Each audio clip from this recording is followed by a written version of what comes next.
అంతర్వేది ఈ అభివృద్ధి పనుల ప్రారంభోత్సవం శంకుస్థాపన కార్యక్రమానికి ఇచ్చేసిన గౌరవ జిల్లా ఇన్ఛార్జ్ మంత్రివర్యులు, గౌరవ వ్యవసాయ సహకార మరియు మార్కెటింగ్, పశుసంవర్ధక, పాడి అభివృద్ధి మరియు మత్స్యశాఖ మంత్రివర్యులు కింజారపు అచ్చెన్నాయుడు గారికి నా హృదయపూర్వక నమస్కారాలు.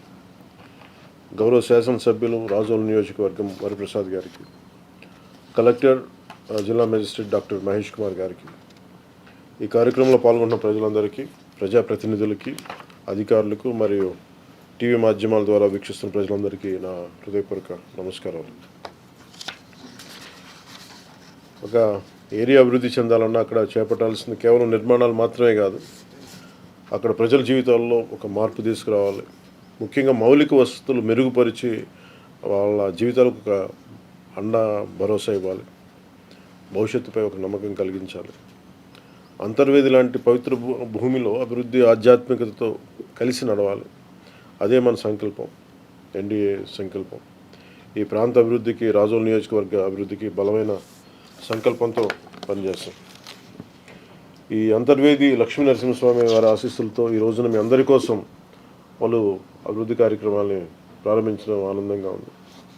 అందులో జలజీవన్ మిషన్ నిధులతో అంతర్వేది దేవస్థానం, అంతర్వేదికర, పల్లెపాలెం, గొంది గ్రామ పంచాయతీల పరిధిలో 13 గ్రామాలకు చెందిన 30,000 మంది ప్రజల దాహార్తి తీర్చే లక్ష్యంతో 17.33 కోట్లతో నిర్మించిన సమగ్ర రక్షిత తాగునీటి సరఫరా పథకాన్ని మీ అందరికీ అందుబాటులోకి తీసుకొచ్చాం. దీనికోసం 10 ఎకరాల విస్తీర్ణంలో చెరువును అభివృద్ధి చేసి దానికి అనుబంధంగా 3 మిలియన్ల లీటర్ల నీటి శుద్ధి సామర్థ్యం కలిగిన rapid sound filter plant, water ట్యాంక్ని నిర్మించాం. ఈ ప్రాజెక్ట్ని అత్యంత ప్రాధాన్యత అంశంగా తీసుకొని ఈ వేసవిలోపు అందుబాటులోకి తీసుకురావాలన్న ఏకైక లక్ష్యంతో గ్రామీణ నీటి సరఫరా విభాగం ఆధ్వర్యంలో యుద్ధ ప్రాతిపాదికన పనులు పూర్తి చేశారు. ఈ పథకం కోసం గన్నవరం కాలువ నుంచి పంపింగ్ ద్వారా నీటిని తీసుకొచ్చి చెరువులో స్టోరేజ్ చేయనున్నాం. గతంలో 12 కిలోమీటర్ల దూరంలో అంతర్వేది పాలెం రక్షిత తాగునీటి పథకం నుంచి ప్రాంతానికి తాగునీరు సరఫరా చేసేందుకు ఇబ్బందులు తలెత్తేవి. సుమారు 50 గ్రామాలు దాటి నీరు రావాల్సి ఉండటంతో ప్రజలకు అవసరాలకు సరిపడా నీరు అందేది కాదు. నేను లక్ష్మీ నరసింహస్వామి వారి దర్శనానికి వచ్చిన సందర్భంలో ప్రజలు ఆ రోజు తమ తాగునీటి కష్టాలు చెప్పుకుంటూ వచ్చారు. వినతి పత్రం కూడా ఇచ్చారు. ఆ రోజు ప్రారంభించిన Antarvedi comprehensive protected water supply పథకం ద్వారా సమస్యకి ఈ రోజున శాశ్వత పరిష్కారం చూపాం. ఈ వేసవి నీటి కష్టాలు పూర్తిగా సమసిపోనున్నాయి. తీర ప్రాంతం కావడం వల్ల ఈ ప్రాంతంలో భూగర్భ జలాలు గృహ అవసరాలకు వినియోగించుకునేందుకు కూడా పనికొచ్చే పరిస్థితిలో లేదు. అంతర్వేది సమగ్ర రక్షిత తాగునీటి పథకం ద్వారా పూర్తి స్థాయిలో ఈ తాగునీటి సరఫరా ఏర్పాటు చేశాం. దీంతోపాటు 5 కోట్ల ఓఎన్జీసీ సిఎస్ఆర్ నిధులతో గుడిమెల్లంక వద్ద ఏర్పాటు చేయడం జరిగింది. ఏర్పాటు చేయనున్న 6 మిలియన్ లీటర్ల సామర్థ్యం కలిగిన ర్యాపిడ్ సౌండ్ ఫిల్టర్ల ఏర్పాటు పనులు ప్రారంభించాం.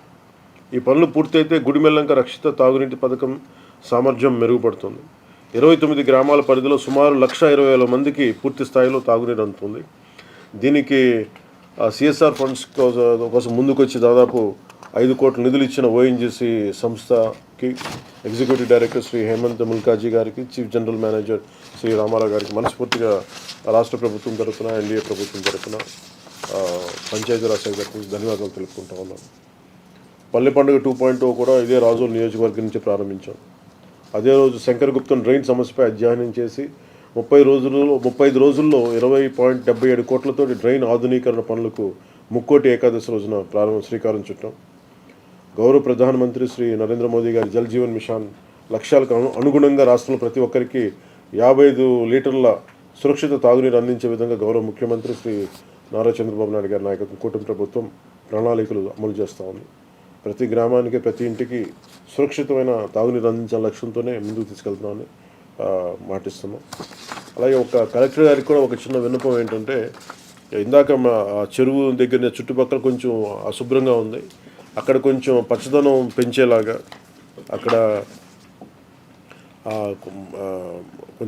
కొంత కింద ట్యాంకుల కింద కొంచెం వాడి పడేసిన మెటీరియల్ కూడా ఉంది. దాన్ని కూడా క్లీన్ చేసి కొంచెం మట్టి ఏమీ అక్కడ దుమ్ము ధూళి రాకుండా అని నా ఉద్దేశం. ఈ చెత్త చెదారం లేకుండా ఒకసారి చూడండి దాన్ని ప్రత్యేకించి. అలాగే కొంచెం దాంట్లో మొత్తం దాన్ని కుదిరితే అక్కడ గడ్డి కూడా కొంచెం పెంచి ఆ మట్టి లేకుండా గడ్డి కూడా పెంచి అలాగే వాటికి కొంచెం మొక్కల్ని కొంచెం బాగా పెంచండి అటు సైడ్. ఎందుకంటే చూడటానికి బాగాలేదు. ఇంత ఖర్చు పెట్టి చేసే కొంచెం ఆధునిక దాన్ని కొంచెం పచ్చదనాన్ని కొంచెం పెంచమని కలెక్టర్ గారిని మా ఎమ్మెల్యే గారిని కూడా నేను కోరుకుంటాను. Thank you.